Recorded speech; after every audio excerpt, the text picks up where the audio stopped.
Alright, this next one is Leslie Jones, a memoir called Leslie Fackin' Jones. Or if you're Irish, it'd be Leslie Fackin' Jones. I'm very sorry, I apologize for that accent. Big Leslie Jones. Very egotistical person. But, you know, she's been through a lot of shit, and I guess that's what helped her get through it all. In her words, she has become undeniable. I'm going to start just at the beginning here. The book starts with the foreword by Chris Rock, which is really funny. The woman is really funny. She was on SNL. She was one of the female Ghostbusters in the new remake. She talks about that in the book. And how people were horrible to those four women for remaking that movie. As if the stars are the ones that wrote it and remade it. They just were there for a paycheck too. They're actors, you know? Doing something called acting. It's so strange, all the hate and backlash they got for remaking Ghostbusters. When every movie now is getting remade. Anyway, whatever, no one cares. Here's the prologue. I'm going to start at the start. Prologue. SNL. Leslie Jones. The gig was in Indianapolis. I was second billing, but I knew how it would go. As soon as the headliner, a guy I knew, saw my name, he'd make up some excuse to go ahead of me. I was hard to follow. I've been doing comedy since 1987. Now it was 2013, and I was tired of this shit.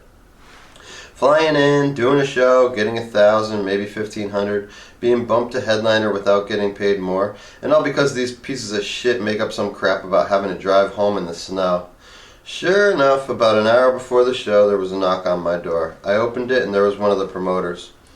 So, the weather's really bad, and the headliner has to drive back. You have to go last. I said nothing. The thing is, he said, he has to drive.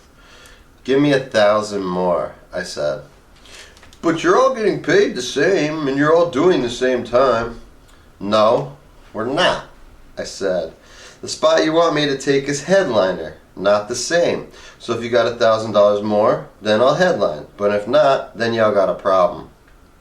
Back then, I didn't work the road during the week, which meant from Thursday to Monday I was hitting the clubs all over the country.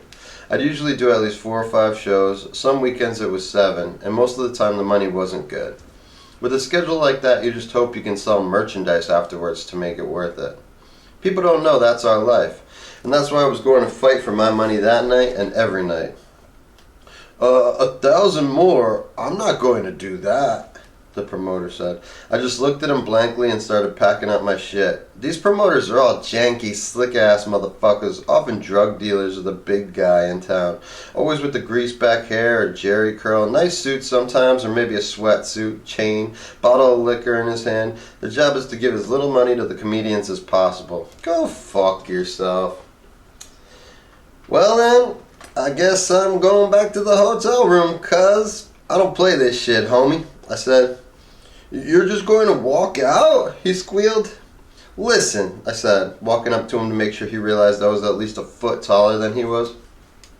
You obviously don't know me. You shouldn't be making this decision yourself.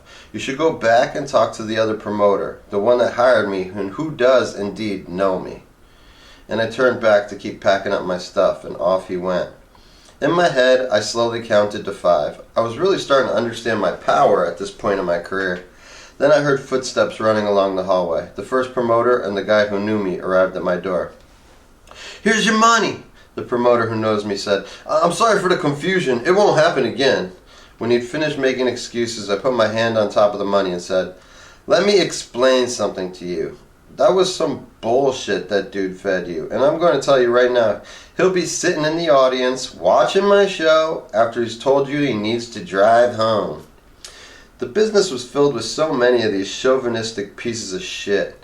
I knew what they said about me. If she thinks she's so funny, see if she can fall on me.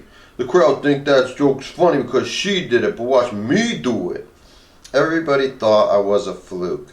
But I knew I wasn't just lucky. I'd been in the same gutters as these motherfuckers. I ripped the same rooms they'd ripped. I knew I was the real deal. I did the headlining gig for the extra 1,000. By the time I went up, the crowd was drunk and unruly, and sure enough, right there in the crowd was the headliner who I'd switched with.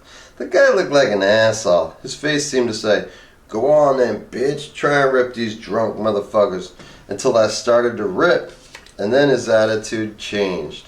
He looked like a kid when something bad has happened and he's been caught. Imagine two dogs. The first dog is impatient and eats the tiny treat, but the second dog waits and gets the chicken wing. I was the second dog. I killed, but then I always killed. That was never the problem. The fans are always what gives me life. Back at the hotel after the show, I called my manager. "I can't keep doing this shit," I said. "I hear ya," he said. Then he told me something he really didn't need to tell me right then. "And I don't mean to make you sad or whatever, but I don't think they're going to pick you up for the SNL thing either, dude." "I get it," I said. "I get it." I felt defeated. Everything felt played out. What's next? What the fuck is next? It's a funny ass story though, right? You can see all the shit she's been dealt with and been having to deal with her life. And it goes into a lot of that stuff. It's pretty personal. She goes into a lot of things that are, you might call, embarrassing. Some things that I guess were in the news that I had no idea were in the news, like the hatred they got for that Ghostbusters remake. People are ridiculous though, and you always have to put up with some bullshit, man. It's a great read. It's a quick read. It's funny for sure. And it's pretty inspiring at the end of the day. Leslie fucking Jones. A memoir by Leslie Jones. Otherwise known as, I'd always heard her name as Big Les. There she is right there. Big Les ripping the crowd.